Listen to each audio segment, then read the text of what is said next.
കുവൈറ്റിലെ ട്രാഫിക് നിയമങ്ങളിൽ ഭേദഗതി വരുത്തി ട്രാഫിക് വിഭാഗം. നിയമലംഘനങ്ങൾക്ക് പുതിയ ശിക്ഷാ നടപടികളും പിഴകളും ചുമത്തിയാണ് നിയമത്തിൽ ഭേദഗതി വരുത്തിയത്. ഗതാഗത നിയമത്തിലെ മാറ്റങ്ങളുടെ ഭാഗമായി കുവൈറ്റ് ട്രാഫിക് വിഭാഗം പുതിയ നിയമങ്ങളും പിഴകളും നടപ്പാക്കാൻ തീരുമാനിച്ചു. ഭിന്നശേഷിക്കാർക്ക് സംവരണം ചെയ്ത സ്ഥലത്ത് മറ്റുള്ളവർ വാഹനം നിർത്തിയിട്ടാൽ ഇനി കടുത്ത ശിക്ഷ ലഭിക്കും.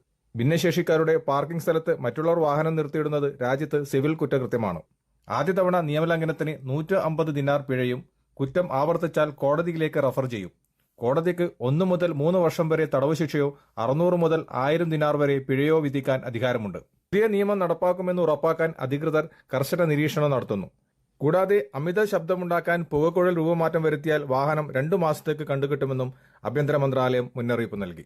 ഇത്തരം സംവിധാനങ്ങൾ ഘടിപ്പിച്ചു നൽകുന്ന കമ്പനികൾ, വർക്ക്ഷോപ്പുകൾ എന്നിവയ്ക്കെതിരെയും നിയമ നടപടികൾ സ്വീകരിക്കുമെന്ന് അധികൃതർ അറിയിച്ചു. ഹോസ്പിറ്റലുകൾ, സ്കൂളുകൾ, ഗതാഗതക്കുരുക്ക് എന്നിവിടങ്ങളിൽ അനാവശ്യമായി ഹോൺ മുഴക്കുന്നതും ശിക്ഷാർഹമാണ്. തെറ്റായ സ്ഥലത്തും നിയമവിരുദ്ധമായും യു-ടേൺ എടുക്കുന്നതും നടപടിക്രമങ്ങൾക്ക് വിധേയമാകും.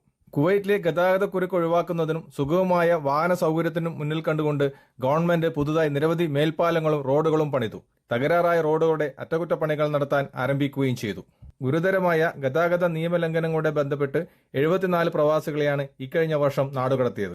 വാഹന അപകടങ്ങൾ കുറയ്ക്കുക, ജനങ്ങളുടെ ജീവനും സ്വത്തിനും സംരക്ഷണം നൽകുക തുടങ്ങിയ കാര്യങ്ങൾക്കായി ട്രാഫിക് നിയമ അവബോധം നൽകുന്നതിന് നിരവധി പരിപാടികളാണ് ട്രാഫിക് വിഭാഗം സംഘടിപ്പിക്കുന്നത്. കുവൈത്തിൽ നിന്നും കേരള വിഷന് വേണ്ടി IV സുനേഷ്, വെങ്ങര.